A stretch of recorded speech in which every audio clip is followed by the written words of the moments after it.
Now, from the Columbia Basin, your local news source, this is iFIBER One News, presented in high definition. The #1 source for real-time local news, local sports headlines, and our very own Weather Center forecast covering the entire Columbia Basin. With your iFIBER One News team, reporting news in real time as it's happening. From the iFIBER Communications HD broadcast studio in Ephrata, Washington, this is iFIBER One News, and it starts now.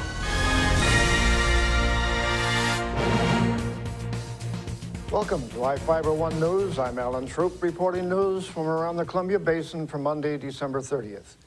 Tonight we report on the arrest of Gilbert Williamson and a fire that destroyed a piece of downtown Soap Lake. In sports, Bob Kirkpatrick reports on the Moses Lake Chiefs and the NFC West champions. Our spotlight story tonight is about a series of vandalism that struck Soap Lake. And we have the latest weather forecast for the Columbia Basin from the iFIBER One Weather Center. Our top story tonight, Gilbert Williamson was arrested yesterday in connection with the shooting of Dale Olmos on December 10th. Moses Lake Police found Williamson at a home on Earl Road and arrested him without incident. Sheriff Tom Jones stated, "I am thankful for the tips sent to us by citizens and to the Moses Lake Police Department for catching Williamson and getting him into custody. This is another example of how community and interagency cooperation helps fight crime." Prosecutors charged Williamson, a 46-year-old Moses Lake man, in Grant County Superior Court with criminal assistance in the first degree. Jordan S. Weister, a 21-year-old Moses Lake man, and Jose Rivera, a 16-year-old Moses Lake boy, were charged with attempted murder in connection with the shooting.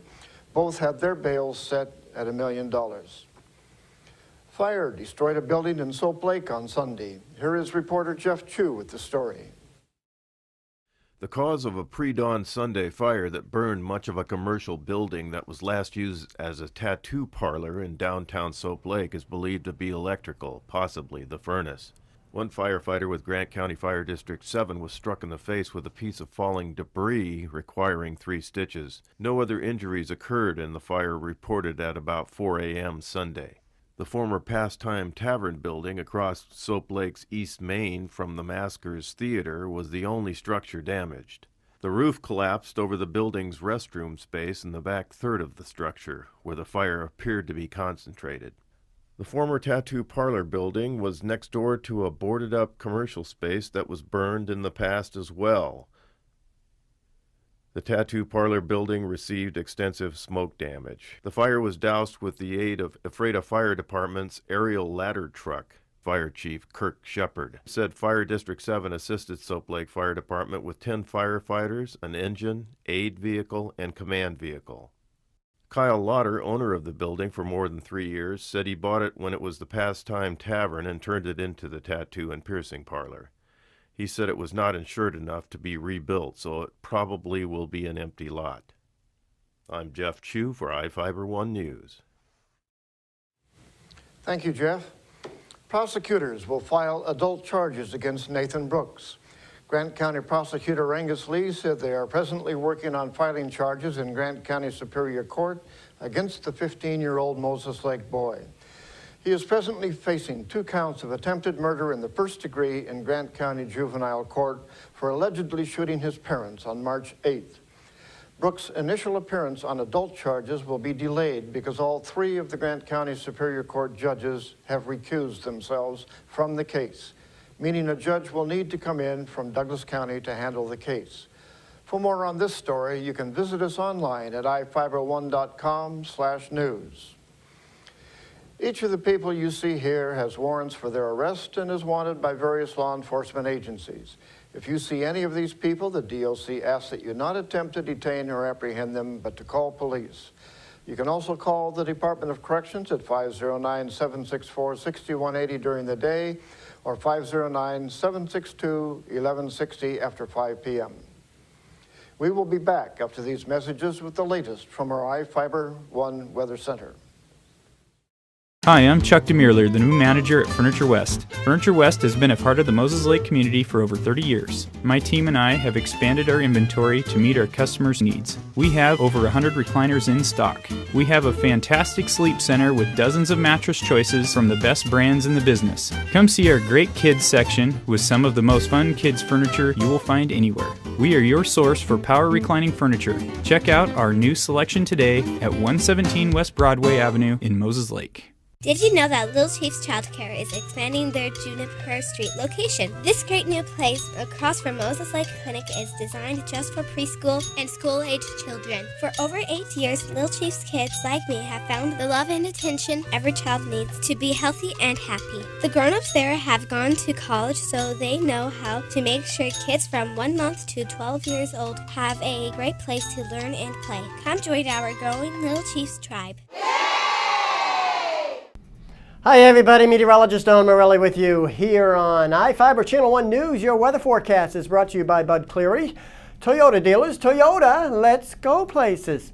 Well, we've been in this pattern for the last several days of very stable air, and that stagnation advisory remains in effect for at least one more day, but it's starting to break down.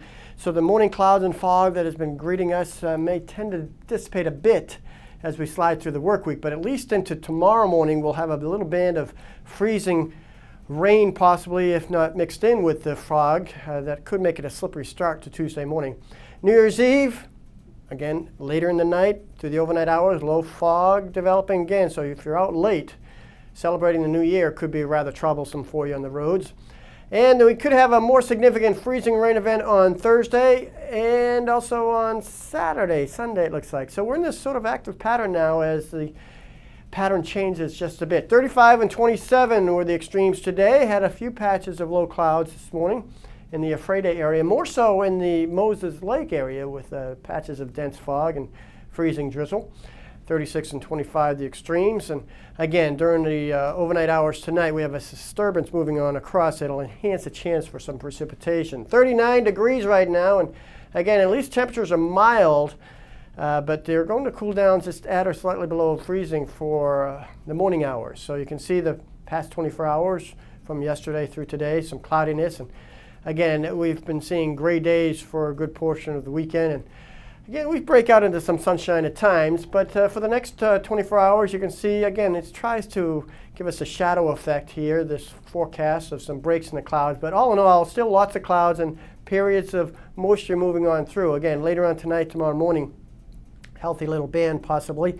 And then that breaks apart by Tuesday evening. Again, not too bad for New Year's Eve celebration. You can see midnight looking not too bad.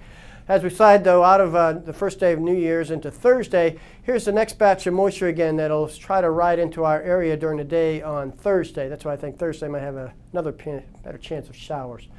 In the meantime, not a bad day temperature-wise to end the year. 40s and 50s for a good portion of the western half of the state, and 30s, of course, in the inland northwest. And as we slide into our area, lower 40s. That is a good, nice, mild way to end the year. But things are going to get a little cooler as we slide on through. In fact, a roller coaster ride with the temperatures is what the headlines called for. You can see 40s, 30s, back to 40s. You get the picture, and watch out for the morning drive time. Could be a bit of slip in some places. Happy New Year, everybody. There's something new and exciting happening right now at your nearest Toyota dealer. It's the arrival of the all-new 2014 Corolla, now featuring a new stylish exterior, plus a premium interior loaded with technology, including Toyota's N-Tune multimedia system with navigation. Corolla has definitely evolved. The best part is, right now you could take advantage of special introductory savings. The new 2014 Corolla, available at any of your Inland Empire Toyota dealers today. Toyota, let's go places. Ready for some classy, laid-back fun? Imbibe in Moses Lake is a place for you.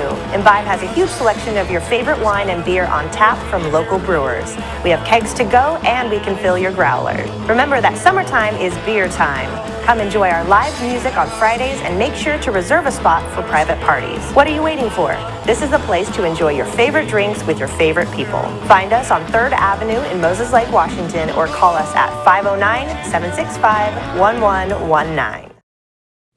Welcome back. I'm Bob Kirkpatrick with today's sports. Moses Lake Christian Academy girls basketball captured the Lions' annual Christmas tournament over the weekend. Moses Lake Christian proved to be a superior opponent in Game 1 as the Lions blew past Warden 54-40 to open tournament play Friday night. Anna Yarbrough led all scorers with 28 points. She also pulled down a game-high 17 rebounds. The win put the Lions in the championship game against Tucci Saturday. The Indians turned in a gritty performance against the Lions but dropped the contest 57-49. Yarbrough led the way again for Moses Lake Christian with 20 points and 15 boards. Kirsten Hunt finished with 11 points in the win. The non-league victories over Warden and Tucci improves the Lions at 7-1 overall. The Moses Lake Christian Academy boys dropped their holiday games. The Lions were turned back by Warden 55-23 Friday and then got hammered by Tucci 58-19 Saturday. The non-league losses put Moses Lake Christian Academy at 1-6 on the season. The Lions are back on the court Saturday for a game at Columbia Basin Secondary School. The Runnin' Vikes took 2 out of 3 games to finish third at the Big Bend Holiday Classic. Big Bend lost its opener to Capilano 84-78 Friday night, but bounced back with a 113-91 win over Camison Saturday afternoon in Game 2. The Runnin' Vikes matched up with Peninsula Sunday at noon for a game to determine 3rd and 5th place, and it was Big Bend coming away with the decisive 106-67 win over the Pirates from Port Angeles. Brian Wessendorf led the Runnin' Vikes with a 3-game total, 87 points and 18 rebounds. Victor Aguero added 55 points and 13 boards, and Sean McDonald finished with 49 points and 15 rebounds. Big Bend at 11-3 is just 1 game back of NWAC conference leader Blue Mountain College. The Running Vikes are back on the hardwood January 8th for their league opener at home against Yakima Valley. iFIBER 1 Sports will be broadcasting the game live. Coverage starts with the Lady Vikings contest at 6 p.m. Moses Lake High School Wrestling ended Lake Stevens' 20-year home win streak with a 36-29 victory over the Vikings Friday. Chase Clausen's 5-3 overtime win over Jake Douglas was the deciding match in the Chiefs' upset win. Moses Lake is back on the mat Saturday when the Chiefs host the Moses Lake Hall of Fame duels. The action gets started at 10:30 a.m. And in case you missed the results, Bishop Shanky ran for 95 yards and 2 scores to lead the University of Washington Huskies to a 31-16 win over BYU in the Fight Hunger Bowl.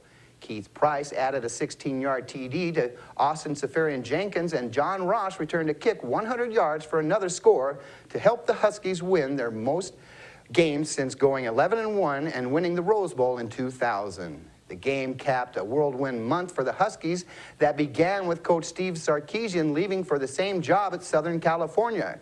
Chris Peterson was hired away from Boise State to take over at Washington, and quarterbacks coach Marcus Tuiasosopo coached the bowl game on an interim basis. The Huskies won just their 2nd bowl game since Tuiasosopo led them to a Rose Bowl win over Purdue 13 years ago. Well, that's it for sports. We'll be right back after this. Bud Clary Ford Honda is proud to be an automotive leader in our area. Since opening our doors over 54 years ago, we have kept a firm commitment to our customers. We offer a wide selection of vehicles and hope to make the car buying experience as quick and hassle-free as possible. You can trust that we will get you into the car or truck of your dreams. Bud Cleary has an experienced and reliable service and parts department that is open extra hours to help fit our customers' hectic schedules. Come for a test drive today at 1200 South Pioneer Way. We are a proud supporter of Columbia Basin Athletics. When you find out about the DQ $5 lunch, all this food for only $5, you gotta tell people about it. So I situated nice. Frosty drink next to this juicy grilled burger and fries. Get my Sunday, boom. I just dropped a $5 lunchogram on all my friends.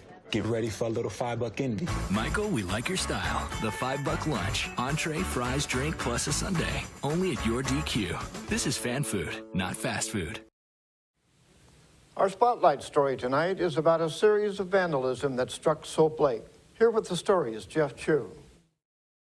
A rash of tags painted on homes, businesses, public buildings, fences, dumpsters, and curbs really hit home for Soap Lake Police Chief Glenn Quantz, who is investigating the incident.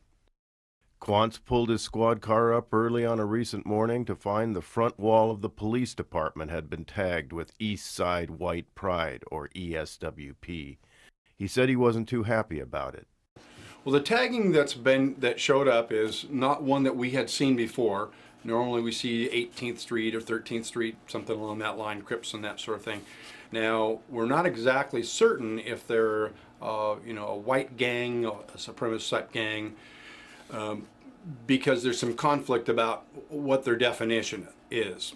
I was told in an interview that the East Side White Pride was not a gang or not a white supremacist organization, but a group of people that were trying to do things for the youth in the different communities, and that they were based out of Moses Lake.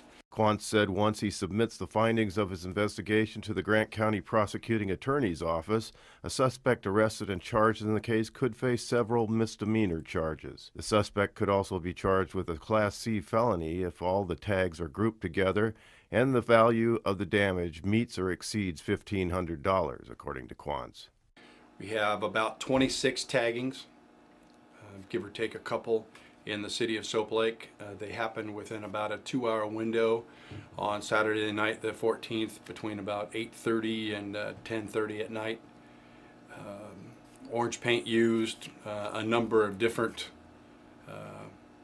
public buildings, as well as a lot of personal property. We have one suspect right now, and we have a confession for part of the taggings.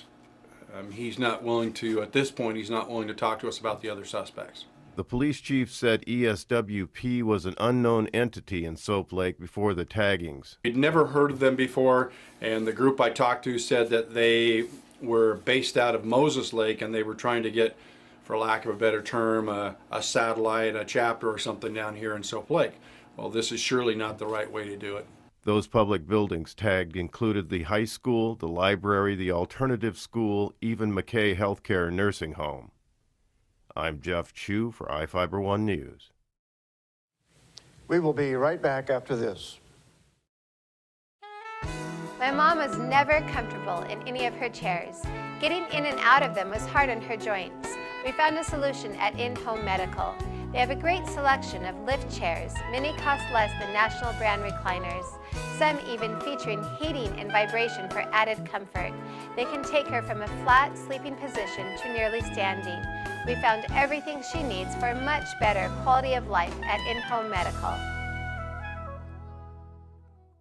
Hey, how do you TDM? Chicken, burrito, beef, taco, pico, de gallo. Yeah! Tuesdays and Thursdays a pork Baja Bowl. I just can never decide, so I get 2. 2 fish tacos, rice and beans. Chicken or beef? That is the question. Wet Mondo burrito with sour cream and guacamole. As hot as you can get it.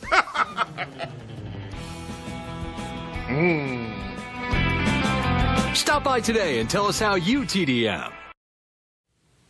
In Northwest news, a Moses Lake man has been accused of trying to force his girlfriend into a trip to Las Vegas to get married. The trip ended on Friday at a truck stop in Baker City, Oregon, when the woman got out of the car near the gasoline pumps, lay down, and called for help. The Baker City Herald reported that her screams attracted attention and someone called police. Baker City Police Chief Wynn Lohner says 23-year-old Virginia Valdez told officers after the arrest that her boyfriend threatened her with a knife, forcing her and their 22-month-old daughter to make the trip. The daughter was released with her mother. Lohner says 22-year-old Thomas Martin Pfeiffer was charged with kidnapping, coercion, and other crimes. His bail was set as $155,500. After a year off the field, retired NFL player John Kitna is getting back in the game. Here is Spencer Graham with the story. After a year off the field, retired NFL player John Kitna is getting back in the game. Kitna has been working as a math teacher and head football coach at Lincoln High School in Tacoma, Washington, and he says he plans to donate his 1-week NFL salary to the school. Kitna will make about $53,000 for his week of work. He teaches not only like fundamentals, but respect. And that's what a lot of people need to be teaching nowadays. He's a humble man. Like, he's a father to us, honestly, Like, he would teach us so many things. Like, I don't really have a father figure. And he was a Caucasian father to me. He taught us not just football or weightlifting. He taught us, everything, like how to respect our teammates. Thank you, Spencer. And that's going to do it for us here at iFIBER 1 News. We want to thank you for watching, and we'll see you again tomorrow.